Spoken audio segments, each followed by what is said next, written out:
Eh, Muy buenas tardes.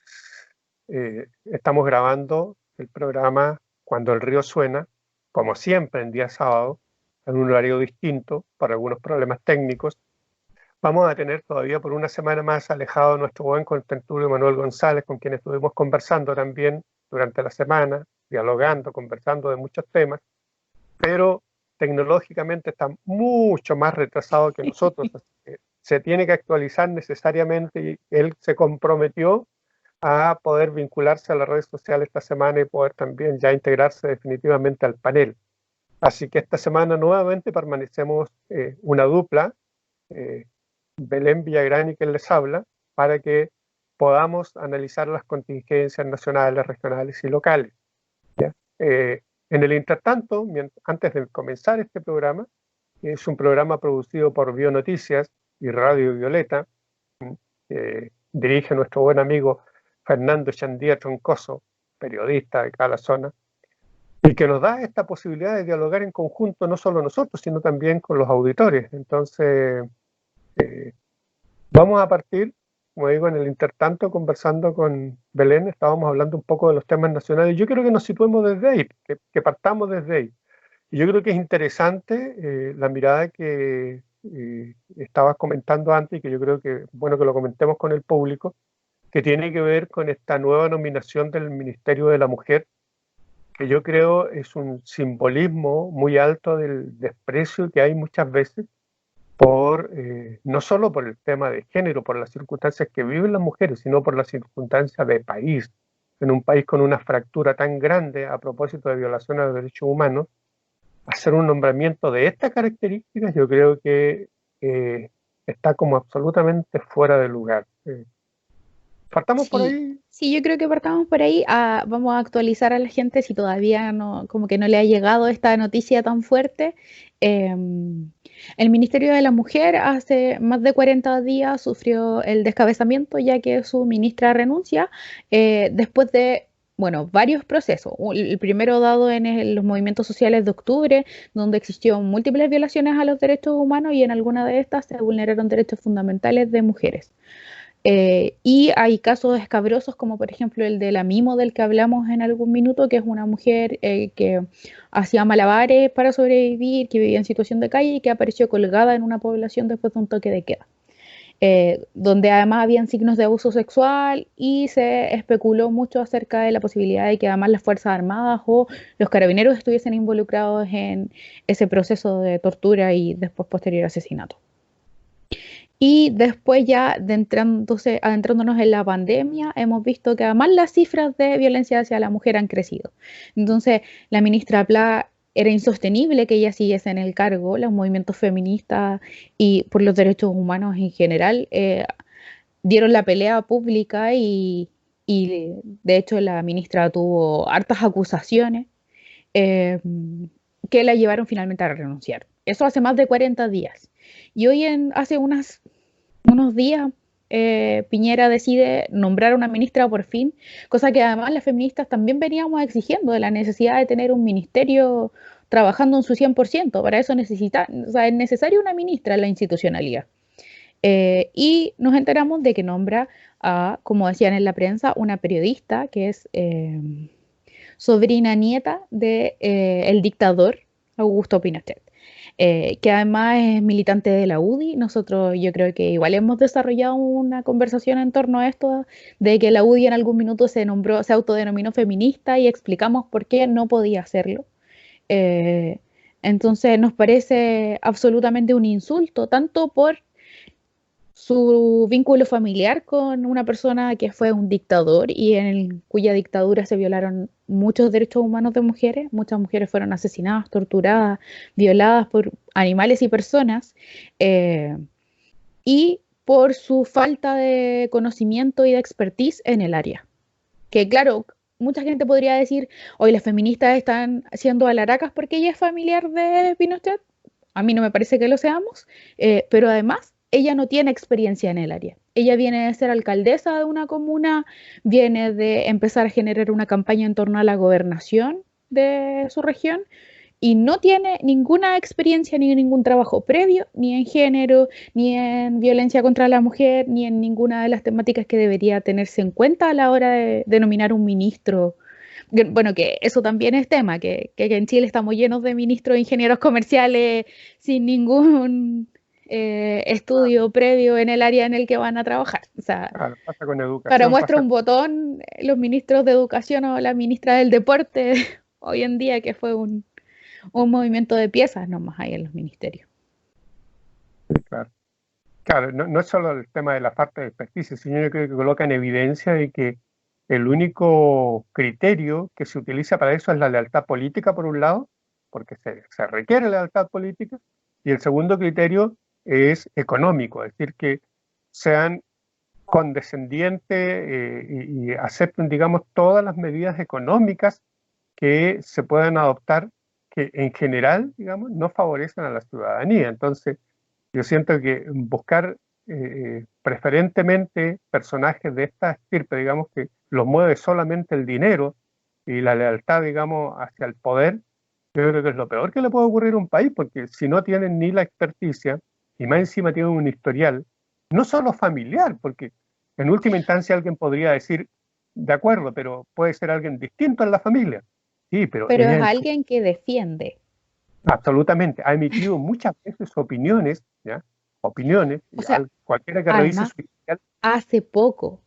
No estamos hablando de un comentario hecho hace años, estamos hablando de un comentario hecho en plena movilización social de octubre del así año es, pasado. así es, así es. Para los que manejamos información y que estamos siempre atentos a este tipo de circunstancias, o sea, es muy difícil que alguien que haya emitido una opinión tan drástica, tan brutal, digamos, respecto de la actitud, o como decía ella, del comportamiento del movimiento feminista, hoy día se le asigne esa responsabilidad, significa que no entendió nada, pues, en este caso el gobierno, digamos. No tiene sensibilidad alguna con las demandas de las mujeres en este país, digamos. Eso es como lo que queda de, como para rescatar, digamos, Claro, absolutamente no. a las necesidades de la población.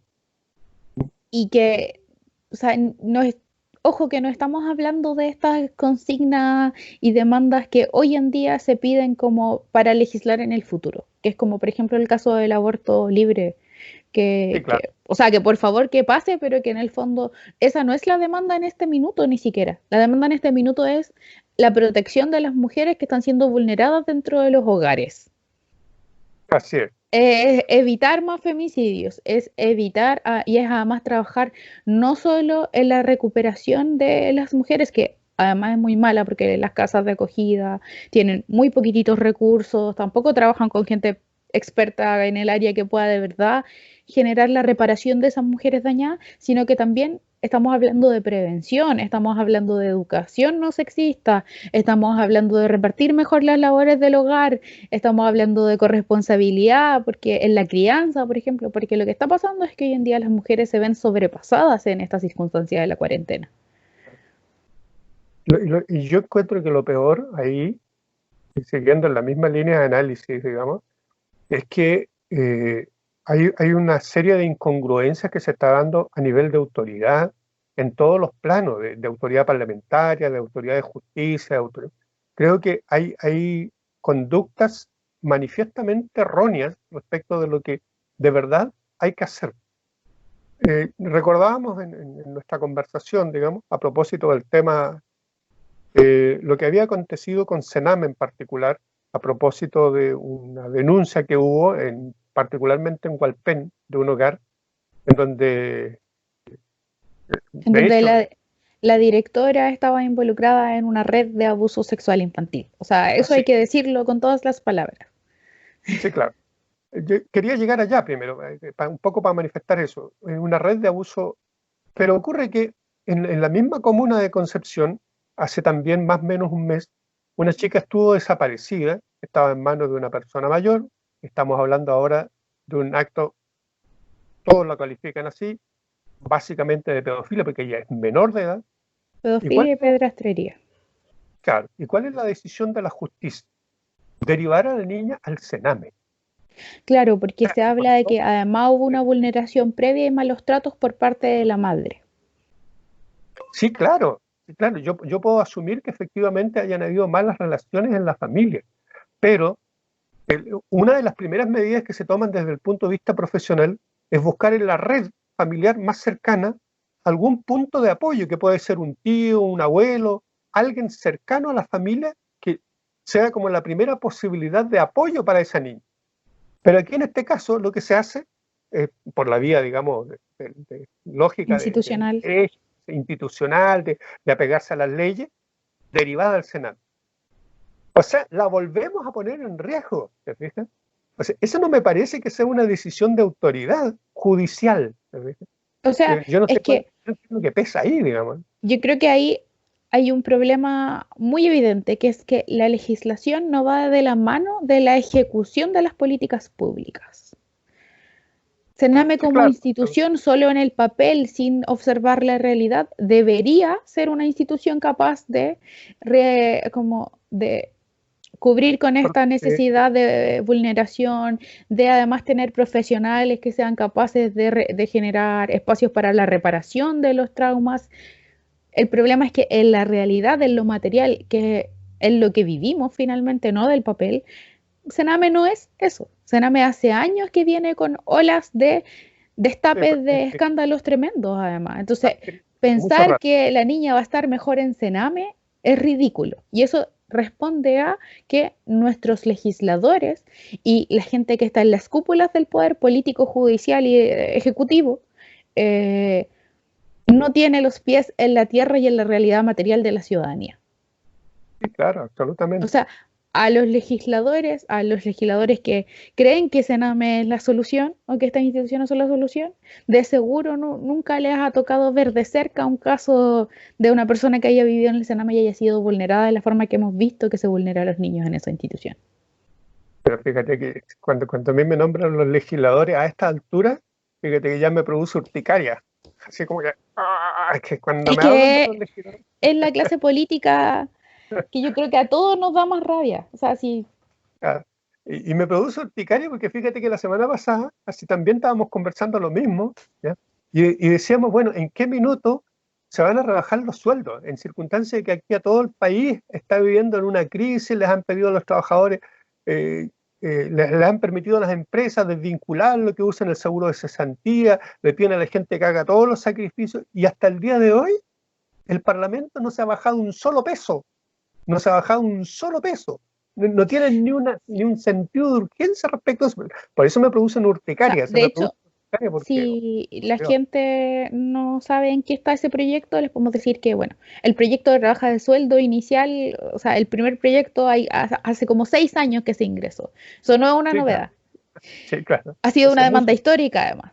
¿Qué pasó ahora? Que sí, dijeron, vamos a trabajar, vamos a legislar para bajarnos los sueldos, pero no llegaron a un acuerdo. Entonces, en la Cámara de Diputados, las personas que propusieron hace 6 años esta reforma, lo que han peleado desde ese momento es que la rebaja sea del 50% del sueldo.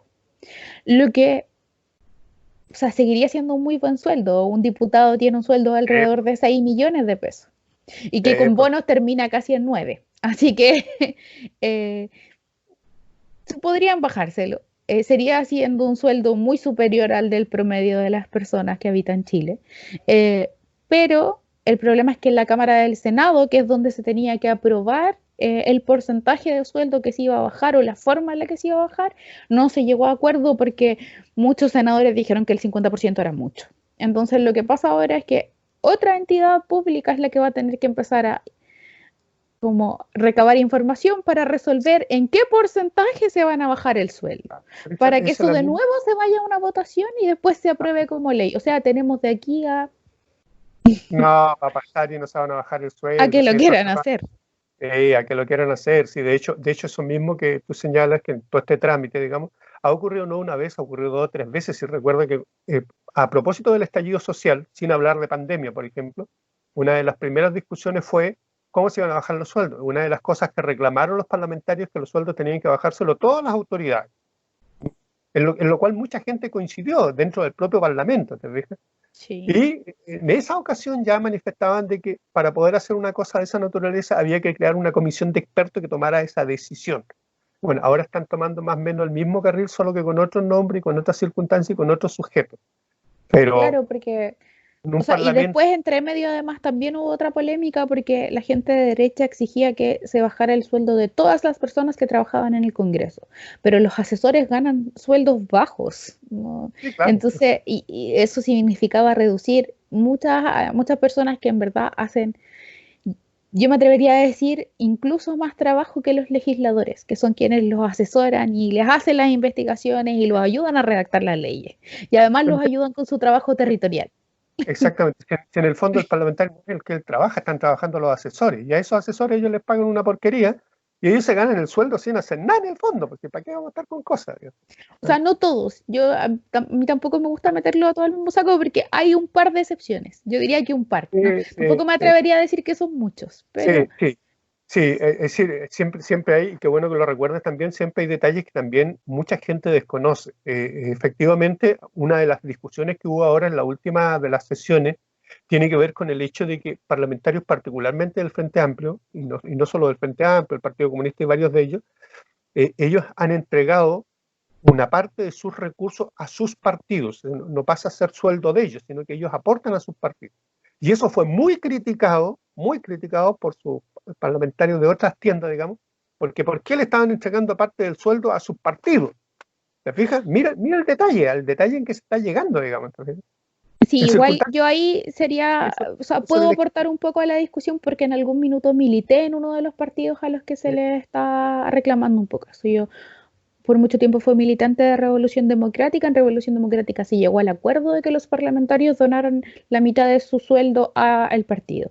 ¿Para qué? Para generar un fondo de recursos que permitiera apoyar las campañas municipales y parlamentarias de quienes fuesen candidatos posteriormente en las elecciones por el partido. O sea, en el fondo, claro, yo entiendo, puedo llegar a entender desde dónde nace la crítica de entregarle dinero al partido, pero también hay que tener en cuenta que los partidos como Revolución Democrática, el partido, no sé, Igualdad, Convergencia Social que quería ser partido, el Partido Humanista incluso, no tienen, sus candidatos no tienen el mismo nivel de aportes reservados que los candidatos de la derecha. Entonces, lo que tienen que terminar haciendo es juntar recursos como pueden para financiarse las campañas como puedan. Claro, el problema está, y por eso lo traje un poquito a colación, es por la incongruencia.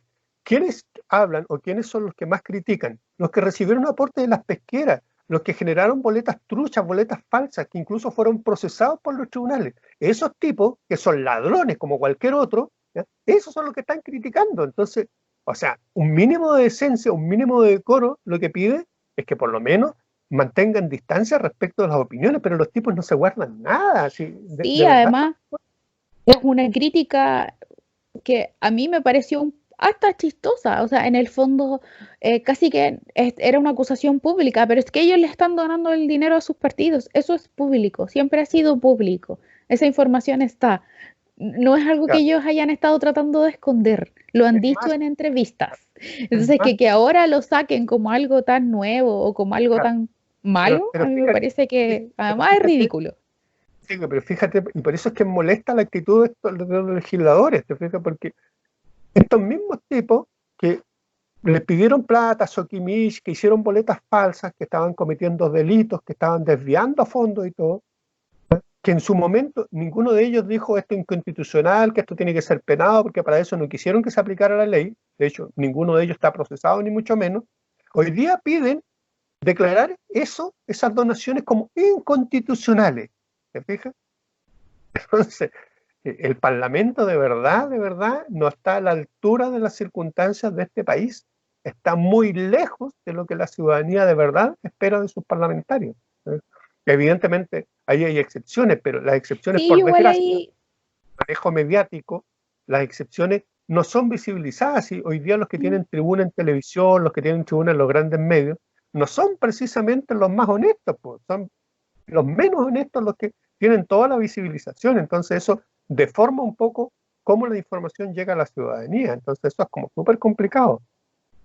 sí, yo creo que además me gustaría sumar a eso, que yo el último tiempo he escuchado harto la frase así como, bueno, es que tenemos los gobernantes que nos merecemos.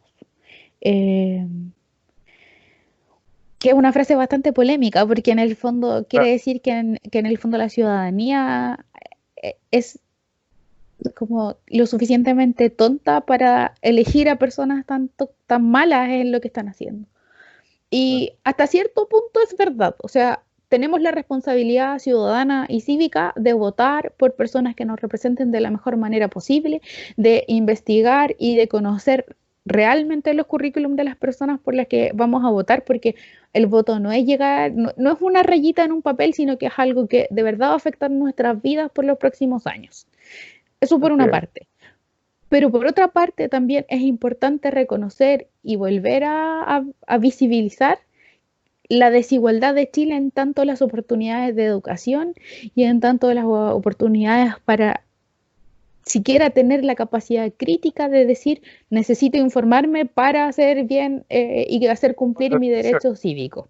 Entonces están Claro. estas dos cosas. Yo creo que hay que apuntar a generar una Claro. nueva cultura. Cultura, sí, absolutamente, absolutamente, y creo que tú tienes mucha razón en eso, porque evidentemente cuando se habla de esto de la responsabilidad, o sea, tenemos los gobernantes que se necesitan, en el fondo se endosa la responsabilidad de quienes fueron a votar, y los que fueron a votar no es ni siquiera el 50% de la población, pues el 50% del resto se abstiene, entonces los que se abstuvieron hoy día dicen, acusan a los que votaron, ustedes son los responsables de lo que está pasando, sin asumir que ellos en gran medida son También lo más son. responsables, claro, son incluso más responsables por omisión. Entonces, claro, es clave bajo estas circunstancias que los que van a votar, por un lado, efectivamente tengan plena conciencia de que esta cuestión no es simplemente tirar una raya y con eso se arregla. Tienen que tener una información clave respecto de las personas a las cuales van a proponer, porque se proponen, por desgracia, siempre a través de los partidos, eh, tener mucha precisión respecto de quiénes son, qué intereses van a defender y por qué. Entonces, ese ciudadano tiene que ser mucho más informado y aquel que no ha votado, a su vez, tiene que empezar a informarse mucho más respecto de cómo se manejan los presupuestos, cuáles son los aspectos que se afectan. Entonces, evidentemente hay una cultura cívica que está muy lejos también de lo que se requiere para que la ciudadanía haga buenas elecciones. Eso es cierto, eso es muy clave, digamos, en este proceso. Y bueno, además está todo el tema que decías tú también del sesgo, ya que es mucho más fácil presentarte a través de un partido político a una elección que de forma independiente. Entonces también tenemos pocos candidatos. Yo igual en Porque, ese sentido llamaría a la gente a que cuando sean las próximas elecciones, le dé una oportunidad a escuchar bien las propuestas de los independientes de los partidos. Yo creo que la construcción ciudadana y por fuera es importante, que escuche a las personas y que sea capaz de también mantener esa escucha activa por todo el proceso. Porque tampoco esto es un hito una vez cada 4 años y nos olvidamos y que pase lo que pase. Nuestros representantes tienen que responder a lo que los ciudadanos necesitan. Entonces también tenemos que ser súper activos en demandar el cumplimiento de compromisos, como la real elaboración de las normativas y leyes que nos prometieron cuando se fueron candidatos. Entonces, sí, como claro. la capacidad fiscalizadora.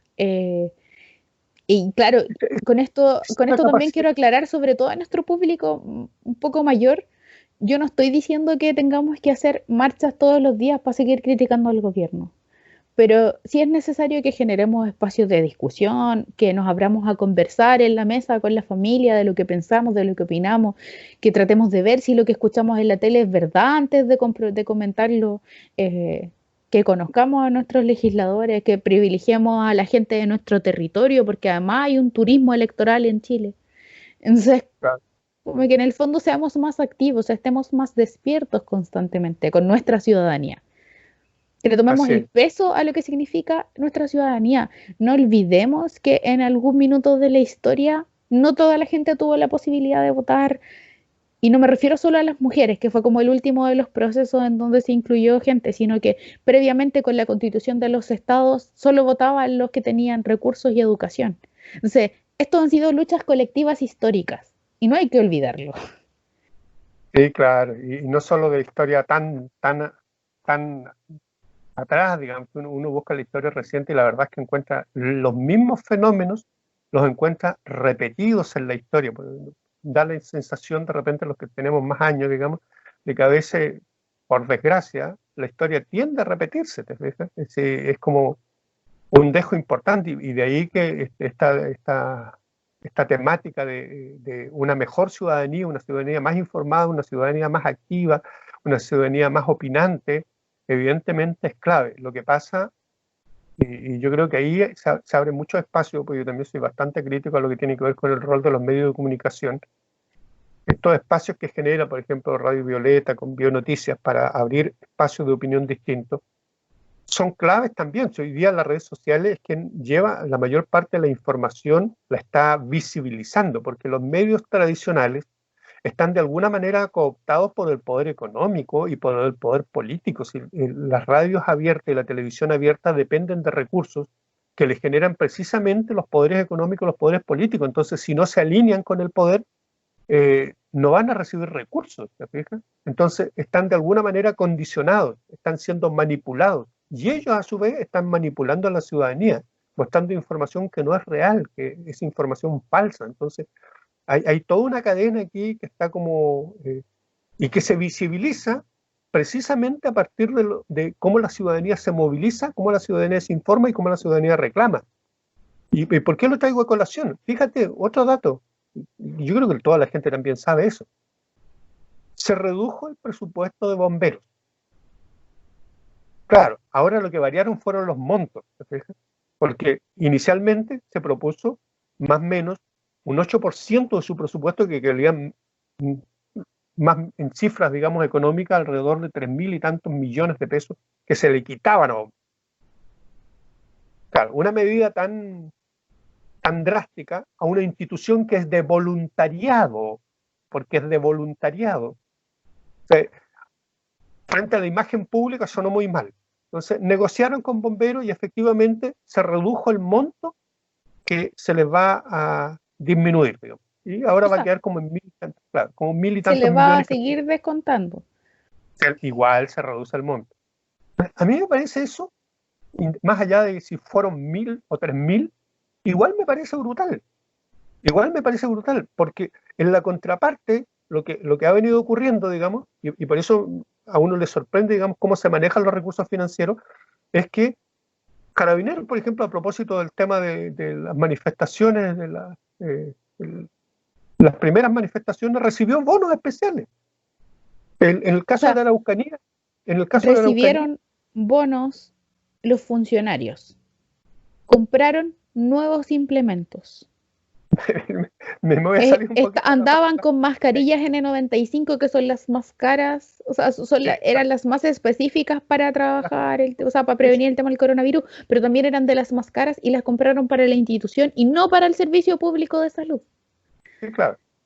Los militares se acuartelaron, previniendo que ellos se enfermen.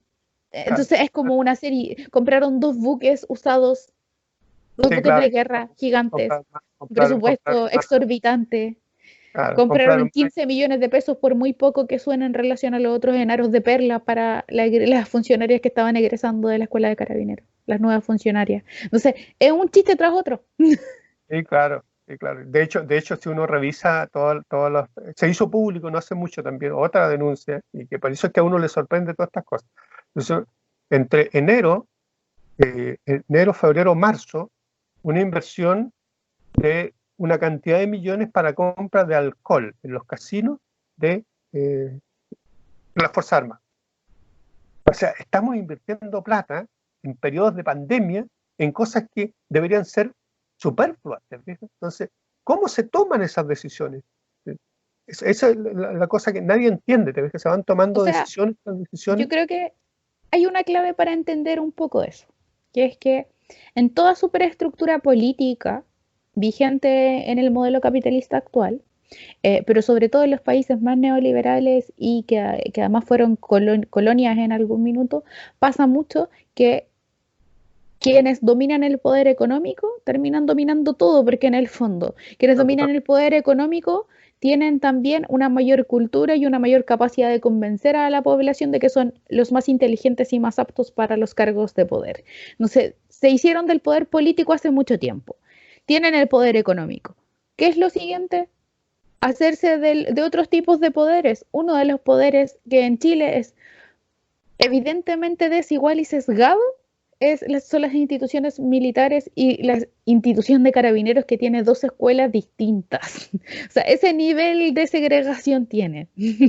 Hay una escuela para gente con plata porque no tiene que ver solo con las capacidades físicas y mentales y emocionales de las personas, tiene que ver con la capacidad de pagar la escuela. Y hay una escuela para gente con menos recursos, que es la de carabineros que nosotros vemos en la calle generalmente, porque la de los otros son los que mandan dentro de la institución. Entonces, cuando además tienes, además de tener el poder económico, de tener el poder político, porque son los mismos que están, y son familias entre todos, que el ejercicio que habíamos hecho hace un tiempo de decir quiénes eran familia de quién en el gobierno. Absolutamente. O sea, si después empezamos a vincular esa red familiar hacia lo militar, hacia el poder de tener las comunicaciones, en este caso tener los canales de televisión y la radio. Si además a eso le sumamos que también tenemos el poder de la iglesia, porque en el fondo, si recordamos, no hace tanto tiempo las familias de dinero incluso que eran muy católicas, tenían que entregarle un hijo al sacerdocio. Era una costumbre bastante arraigada en las familias con mucho dinero en Chile. Así Entonces, en es. el fondo, si tenemos todos estos poderes con los que permeamos a la población, evidentemente va a pasar todo lo que está pasando. Y ellos van a estar en una burbuja y alejados de la realidad. Bueno, sí, pues Entonces, sí, por eso de hecho, ese llamado a cuando toquen elecciones, por favor, busquemos en la papeleta los independientes, la gente que usted conoce, que sabe que es de su ciudad desde siempre, de su comuna, de su región, sí, claro. y qué tanta expertise tiene, qué tanta capacidad tiene, y ahí ya igual ahí hay un sesgo un poquitito porque tampoco tenemos el mismo acceso a la educación, pero preocuparnos de que sean personas educadas y formadas cívicamente y que sepamos que van a hacer bien su trabajo. Pero por sobre todo en lo local y que dentro de lo local tampoco sea la persona más rica de la ciudad porque pasa... hay una similitud con lo que pasa, por ejemplo, en México, en donde en algunas comunidades los alcaldes terminan siendo narcotraficantes porque también tienen el poder político y económico. Claro. O sea, el poder político llama efectivamente y el poder económico llaman a la corrupción. Si la manera de conquistar el poder es precisamente haciendo aportes económicos, pues si las grandes empresas no por nada le entregaban recursos a los parlamentarios y lo que buscaban era el control. Ese es el primer indicio de corrupción, digamos. Ahora, eso después se va masificando y evidentemente uno podría afirmar, ¿ah? Quizás no con tanta certeza, pero de que nosotros estamos en una espiral de corrupción que cada vez es más grande, ¿te fijas? Que cada vez es más grande. Solamente que uno tiene que probarlo, porque si no lo prueba, entonces lo que empieza a ocurrir es que te empiezan a demandar por injuria y calumnia. Pero uno muchas veces sabe de que hay dineros mal habidos, ¿te fijas? De gente que efectivamente, y así descubren muchas veces a los narcotraficantes de una población, porque un tipo que de no tener nada, que no le trabaja un día a nadie, de repente empieza a aparecer con autos último modelo, que empiezan a viajar al extranjero, entonces claro, llama la atención de la población y llama la atención de la policía y finalmente terminan siendo detenidos, digamos. Pero ese fenómeno que uno lo visualiza, digamos, en un área específica que tiene que ver con el tráfico, se puede observar en muchos otros lugares, digamos. Entonces, lo que pasa es que ahí hay que empezar a tener una reacción que es distinta, ¿sí? De hecho, y quizás por eso es muy importante lo que tú acabas de señalar en esto del poder local, porque también hay muchos indicios de corrupción. Sí.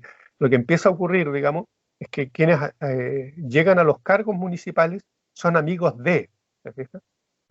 Si no es el alcalde, el concejal, si no es el concejal, te fijas, se va armando una red donde lo que importa no es la capacidad o el mérito de la persona, sino qué tan conocido es dentro de la estructura municipal. ¿Te fijas? Claro.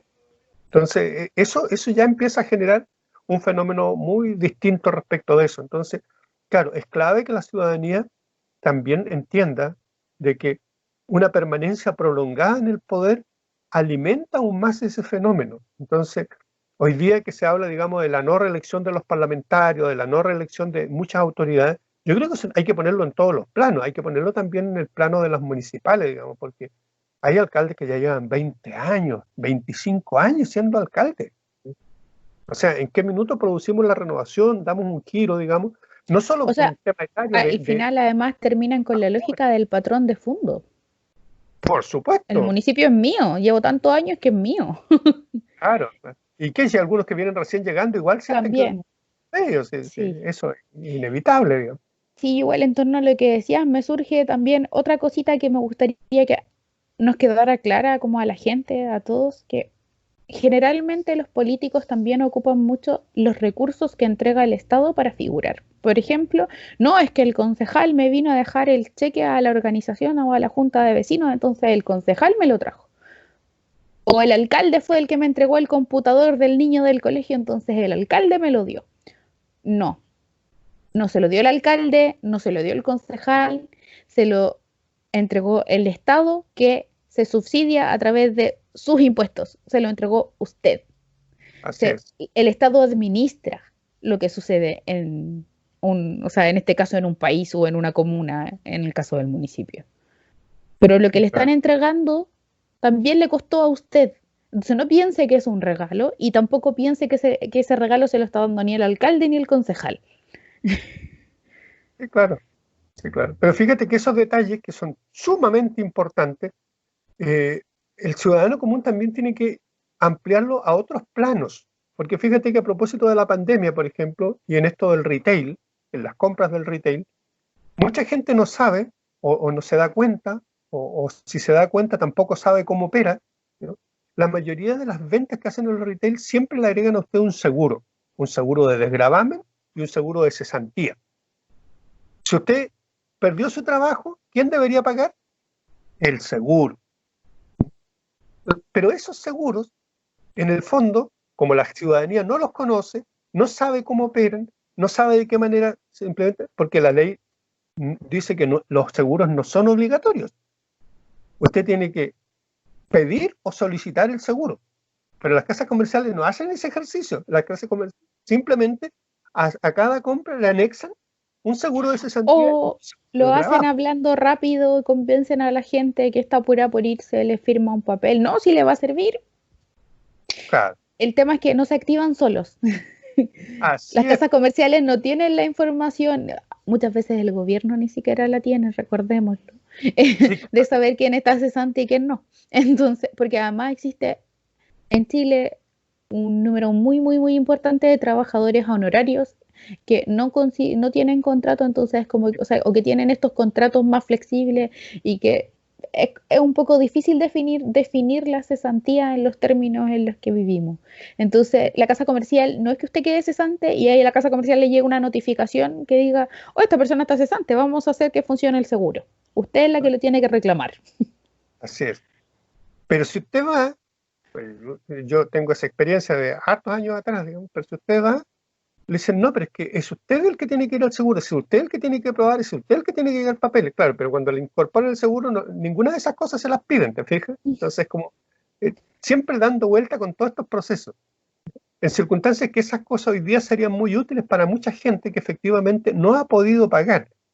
Y como no tiene acceso a Internet, porque a veces uno cree que el grueso de la población tiene acceso a Internet y eso no es cierto, ¿te fijas? Hay un porcentaje importantísimo de población que no tiene acceso. Y aparte, tenemos otro problema más, digamos, que aun cuando tú tengas, tienes que aprender a utilizar la red. Entonces, mucha gente, adulto mayor sobre todo, tiene muchas dificultades en esto de poder operar con la red para poder cancelar aquello que quieren cancelar. Entonces, ¿qué hacen? Van presencialmente a cancelar estas cuentas. Y ahí hay todo un juego, y yo digo juego porque la autoridad anuncia con bombos y platillos, digamos, de que las empresas van a congelar, no van a cobrar en este periodo de pandemia para poder hacer ese trámite después. Eso no ha ocurrido en ninguna parte. Las empresas le siguen a usted llegando sus cuentas. Lo único que va a ocurrir es que le van a postergar esa cuenta al final. Usted lo único que está haciendo es acumulando deuda. Está acumulando deuda. Que después probablemente se la vayan a repartir en cómodas cuotas, digamos, en 6, 7 meses. Pero finalmente es acumular y postergar deuda. Entonces, en definitiva, no es una solución, ¿te fijas? Es solamente un paréntesis en un periodo determinado que no está resolviendo problemas puntuales. Y hay situaciones que necesitan ser resueltas, no necesitan el paréntesis, necesitan ser resueltas, porque la persona que quedó cesante no va a tener dinero para pagar aunque le posterguen la cuenta. Entonces, hay soluciones de otro tipo que esas sí no las anuncia la autoridad. Entonces, también hay que tener cuidado con esos mensajes que siempre se dan de que no, que estamos haciendo esto por las MIPYME. Conozco varias personas que han tenido pequeños emprendimientos y que han recibido cero porque no calzan de acuerdo a la definición que está establecida en la ley. Entonces, ¿pero quién les ha explicado a ellos cuáles son las definiciones que está establecida en la ley para poder acceder a ese beneficio? A tal punto llegó el absurdo, porque sale la información, y no es que yo esté inventando algo. El famoso bono COVID lo recibió gente que llevaba 15 años viviendo en el extranjero y gente que aquí lo necesitaba, gente de edad de 70, 70 años, simplemente no lo recibió. Entonces uno se empieza a preguntar cuáles son los criterios que se están empleando para hacer efectivos esos beneficios que el Estado entrega. ¿Te ves?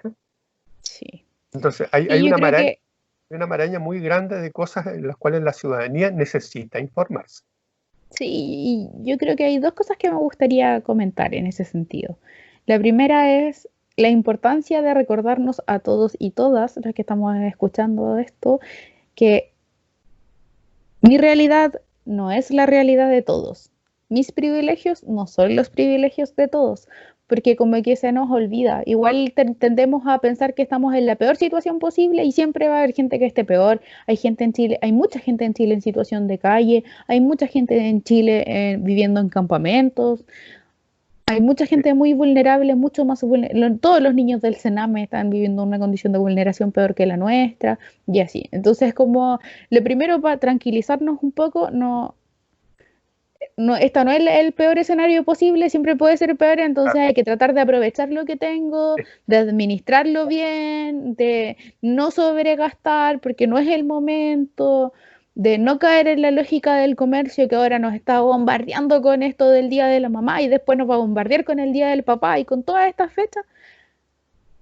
No es necesario. Hemos aprendido, sobre todo en este contexto de pandemia, que hay lujos que son innecesarios, que de repente estábamos sobregastando en cosas que de verdad eran detalles que no necesitamos para ser felices. Como Claro. que tratemos de simplificarnos un poco la vida a nosotros mismos y de no cometer estos gastos que solo nos van a venir a ampliar el colchón de las deudas. Que todos en Chile estamos endeudados. Sí, Además. por supuesto, por supuesto. Unos más, unos menos. Y Uno sí, trata de evitar eso, pero sí, pues efectivamente estamos todos endeudados. El entonces sistema nos como obliga de alguna manera.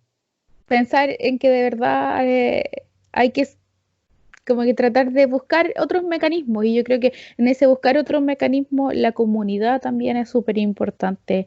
El trueque, volver a esta lógica de en mi casa hay algo que tengo que ya no estoy usando, que no necesito, tal vez otra persona la necesita, puede ser ropa, puede ser cualquier implemento, de repente de verdad funciona mucho mejor. Entonces, si usted tiene algo que le sobra, ofrézcalo. Si usted necesita algo, pídalo. Tal vez hay alguien al que le sobra.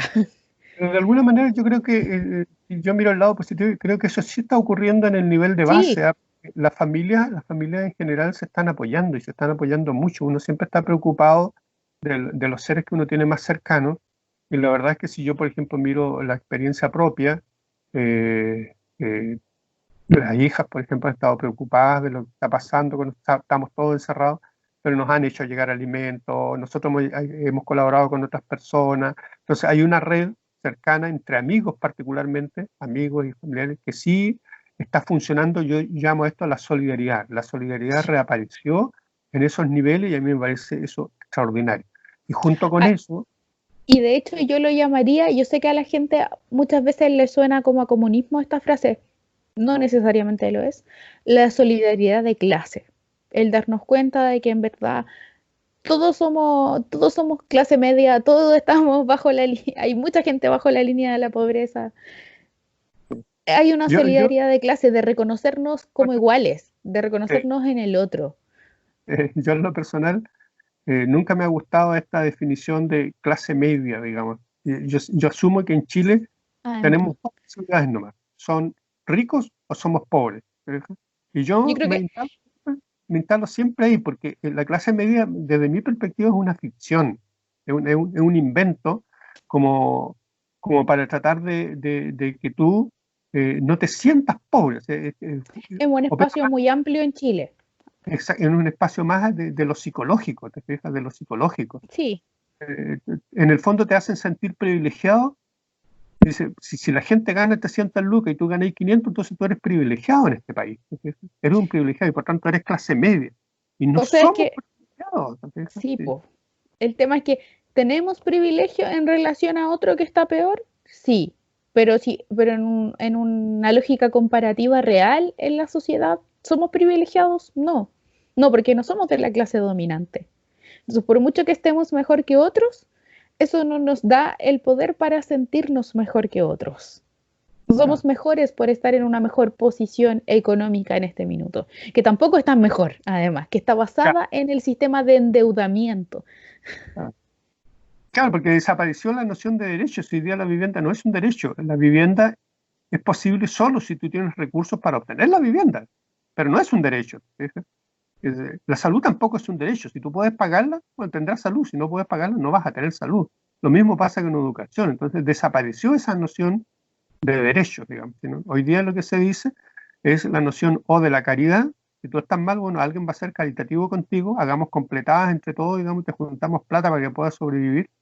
Lo que también uno podría decir es parte de la solidaridad, pero la caridad es un ejercicio que es también de poder. ¿Entiendes? Te doy porque yo Absolutamente. tengo. Y además la caridad en Chile, la caridad se ha institucionalizado para beneficiar a las personas con muchos recursos. Así es. Ojo con eso también. ¿Qué tipo de caridad? Porque claro, una caridad muy No, distinta es la que se hace a través de la ley de donaciones en sus distintos formatos que una caridad directa como entre personas. Porque además nos venden la pomada con la caridad y con la sí, pues, solidaridad.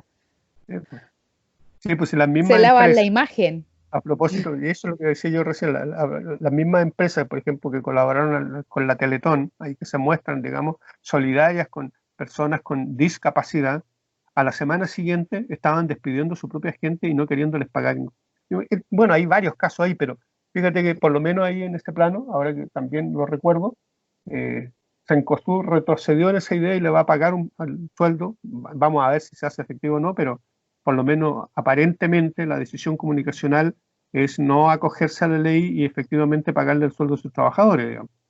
Pero era casi evidente que si estaban en condiciones de repartir utilidades por miles de millones de pesos, ¿cómo no iban a poder pagarle el salario a los trabajadores? Pues O era sea, más y ahí que. volvemos un poco a lo mismo. ¿Son importantes los legisladores que tenemos, quienes construyen las leyes y las leyes que nos rigen? Sí, porque lo que estaban haciendo las empresas como Cencosud es absoluta y completamente legal. No es ético, no es moralmente correcto, pero es legal. Entonces, es importante, es muy importante el sistema de leyes que nos rige. Lo Por que eso es pasa es que, importante cambiar la constitución. claro, pero lo que pasa es que ahí también los legisladores hacen mal la pega, ¿ya? Porque hacen mal la pega, ellos no consideran la situación de los trabajadores, sino que más bien consideran la situación de las empresas, y resulta que después cuando ya las leyes están mal hechas, entonces asumen de que cometieron un error, de que en realidad no lo pensaron. Bueno, pero si le están pagando para legislar y no son capaces de colocar todas las variables en la discusión, entonces significa que no están trabajando, pues, ¿fija? Es tan cruel como eso, digamos, pero no están trabajando, entonces tienen un tremendo sueldo ¿para qué? Esa es la pregunta que la ciudadanía se hace finalmente. Entonces, bueno, pero más allá de eso, lo importante también de repente es que muchas empresas, y yo diría que incluso las más pequeñas, son las que hacen los mayores esfuerzos para poder darle continuidad a eso, y se están endeudando de nuevo, ¿eh? Se están endeudando porque, claro, el gobierno abrió la posibilidad de créditos bancarios, los bancos están haciendo el crédito, pero es fruto de un endeudamiento que probablemente después sea mucho más complejo de abordar, ¿eh? Pero bueno, es Absolutamente. parte de la discusión que tenemos que hacer ahí. Hay un debate que va a tener que instalarse en algún minuto respecto del rol que cumple la banca, porque recuerden ustedes que la banca eh, estuvo en quiebra, la salvó el Estado, es decir, todos nosotros. Bueno, la banca estuvo en quiebra en Chile, sí, recordémoslo, ¿ya? Y el gobierno salvó a la banca, ¿sí? El gobierno de la época salvó a la banca con recursos de todos los chilenos, una deuda que pagamos todos, ¿ya? Pero hoy día que los chilenos estamos en problemas, la banca no hace ningún esfuerzo, ni el más mínimo esfuerzo por colaborar con los chilenos, ¿sí? Entonces, sacrifiquen su utilidad, po. Es lo mismo que pasó con Cencosud. O sea, si tenían posibilidad de repartir 99.000 millones, algo así, digamos, bueno, repártanse 40 y el resto déjenlo a Déjenlo los para pagar trabajadores. sueldo. Claro, ¿me fijas? Entonces, esa falta de solidaridad efectiva, esto que muchas veces se mete en el discurso empresarial de la responsabilidad social, que le llaman ellos, no, es solo discurso, no tiene nada de real. ¿Me fijas? Entonces, por eso es importante esto de conceptualizar qué es lo que está pasando. Por eso colocamos a veces estos temas como el ejercicio de la caridad, el ejercicio de la solidaridad, el intercambio entre las personas, digamos, la coexistencia. Todos esos son fenómenos nuevos que están apareciendo y que nosotros tenemos que instalarlos. Tenemos que cambiar no solo los valores, no solo la constitución, los valores, la cultura de la sociedad, tenemos que cambiarla completa si queremos un mundo más humano. Sí, yo igual quería comentar algo antes de que se me vaya un poco la idea. Tú hablaste de humanos, hablaste de derechos humanos, que en verdad no tenemos derechos garantizados en la Constitución. Y recordé de inmediato, no puedo no dejar de comentarlo, lo que dijo Sergio Mico del Ah, Instituto de Derechos Humanos hace poco a un sí. medio de comunicación, que es que los derechos humanos existían, pero también existían los deberes. Y yo aquí quiero ser súper tajante, los derechos humanos no son una moneda de cambio, los derechos humanos son y punto. No necesitas cumplir con deberes para tener o no tener derechos humanos. Los derechos humanos son de todos y de todas y de todes. De cada humano, cada sujeto, solo por el hecho de nacer y estar vivo, tiene derechos humanos. Lo que pasa, Sí es importante entender que tenemos que vivir en sociedad, que tenemos que aprender de forma civilizada lo que es compartir una comunidad, absolutamente, pero no son una moneda de cambio.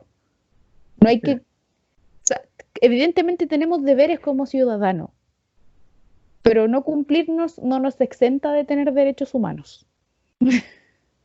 lo que pasa es que ahí se produce, y yo creo que hay una mala intención, digamos, porque el derecho humano se fundamenta en discusiones, digamos, que generaron los países a propósito de las guerras. Y esencialmente nace a partir de un principio que tiene que ver con la dignidad humana. Cuando uno habla de la dignidad humana, está hablando precisamente de este ejercicio, digamos, de derecho a la vida, derecho a expresarse, derecho a la salud, derecho a tener una cultura, y permiten que efectivamente este ser humano sea digno en su condición de vida. Bueno, así se plantea desde su origen. Sí, Por tanto, evidentemente no es en absoluto moneda de cambio respecto a los deberes. O sea, si yo cumplo mi deber, entonces no me van a matar. O sea, a mí me no, parece que llega, es de llega un a eso, condicionamiento brutal. es de un condicionamiento brutal, ¿te fijas? O sea, si tú no No cumples tenemos la que regla, ser buenos ciudadanos porque si no nos va a pasar algo. No, tenemos que ser claro, buenos ciudadanos porque tenemos que ser buenos ciudadanos, porque vivimos claro, en comunidad, porque se supone que buscamos el bienestar personal sí, y el a mí, bienestar personal está claro, de la mano del bienestar comunitario. claro. O sea, a mí de repente ese tipo de conducta, digamos, cuando hay un grado de ignorancia, pero no sé si será ignorancia esa, digamos, me suena más amenaza que ignorancia, ¿te fijas? Es como decir, señores, si ustedes no se mantienen dentro del orden establecido, algo les va a pasar, ¿te fijas? Eh, Así me suena a mí, por lo menos en lo personal, O ¿te sea, de fijas? hecho a mí me sonó, si les pasa algo no lo voy a defender además porque es el Instituto de Derechos Humanos. Él es una Ah, persona muy importante en esa organización. ah, ah. Bueno, eso muestra un poco la brutalidad del ejercicio del poder de repente, porque cómo a veces el poder va nubilando a ciertas personas que creen que porque tienen un cargo, eh, ellos tienen, como dice, la verdad de su lado. Y no, pues si la verdad no está del lado de nadie, la verdad es una, ¿eh? Y tiene que ver con la idea de dignidad humana. Ahí está la raíz de todo. Pero bueno, es una discusión que tarde o temprano tenemos que hacer todos porque también se ha generado ahí una distorsión respecto de este concepto, del concepto de derecho humano, porque mucha gente alega y como los delincuentes tienen derecho y los ciudadanos no tenemos derecho. Señora, los derechos humanos tienen que ver con una gama de definiciones en el ámbito de la salud, en el ámbito de la educación, que tienen que ver con que las personas deben tener acceso a la educación, deben tener acceso a la salud, y es el Estado quien debe proveer esos derechos. Pero se hace una restricción, una mirada corta, como digo yo, una mirada limitada a ese concepto y finalmente termina deformándose. Entonces, claro, empieza a generarse una distorsión ahí, pero es por falta de información. Yo creo que también ahí tenemos que hacer una educación, así como la educación cívica, respecto del rol que tienen que cumplir nuestros parlamentarios, los legisladores, los alcaldes, los concejales, respecto del rol que nosotros cumplimos como ciudadanos, el deber de informar y todo ese tipo de cosas. También hay que hacer una educación en ese ámbito, en el ámbito de los derechos humanos, para que la gente entienda que ellos, por el hecho de ser personas, de haber nacido en un territorio, son dignos y son iguales, por principio, digamos, jurídico ante la ley. Entonces, pero eso no se cumple. Ustedes saben que la igualdad ante la ley no existe. Entonces, ¿cómo lo hacemos realidad? Ese es el fondo del asunto. Y ahí hay que apegarse a los derechos humanos, sin lugar a dudas. Sí, yo creo que igual algo súper importante y voy a tomarme un poquitito de lo que hablábamos al principio de la ministra de la Mujer y de todas estas problemáticas.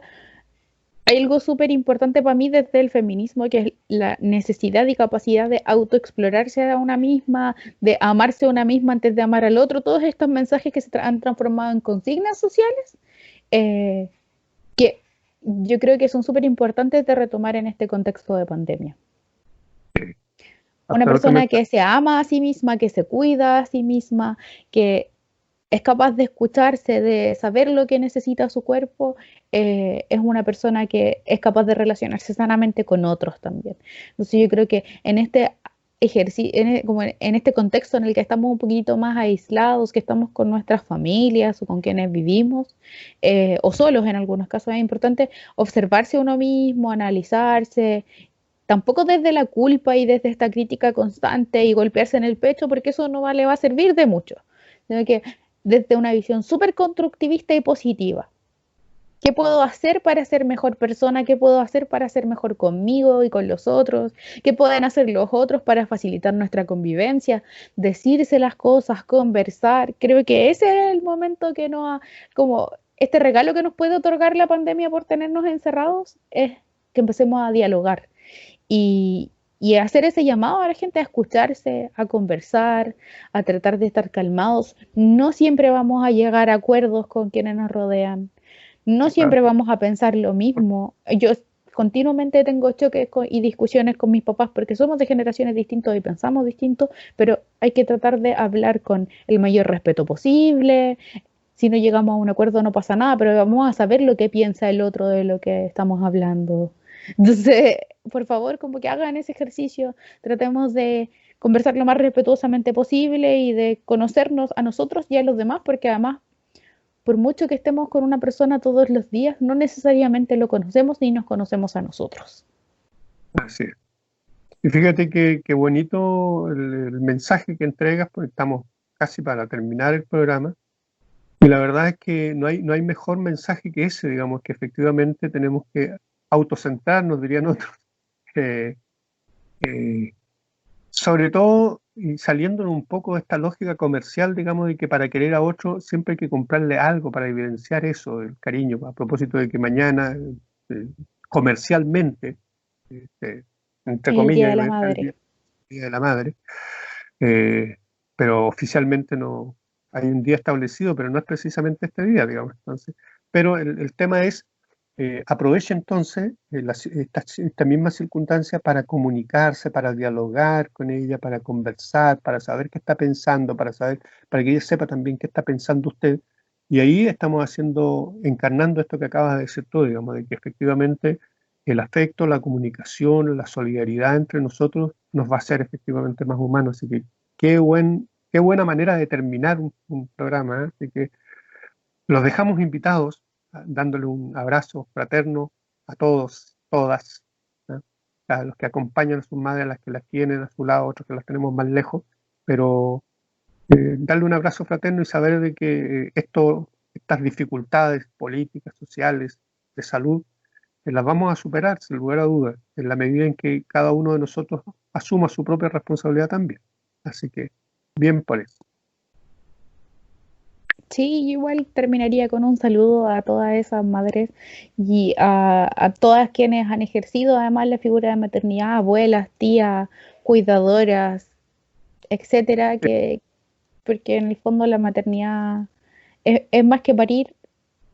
Eh, y yo creo que también hacer un llamado a todos a que aprovechemos esta pandemia, como les decía. De verdad, tratemos de comunicarnos con el otro, preocupémonos de nuestros vecinos, preocupémonos de escuchar a los niños, no los infantilicemos, no nos creamos que por adultos somos mejores que ellos y todo. Lo mismo con los ancianos, yo creo que a respetarnos como humanos, independiente de la edad que tengamos, del género que tengamos, del sexo que tengamos, de todas nuestras De acuerdo. diferencias, es momento de respetarnos como humanos y humanizarnos, como decías tú recién. Perfecto. Entonces los invitamos a todos la próxima semana a reconectarnos. Esperamos estar a panel completo y esperamos seguir abordando todos los temas vigentes al día de hoy. Hasta la próxima.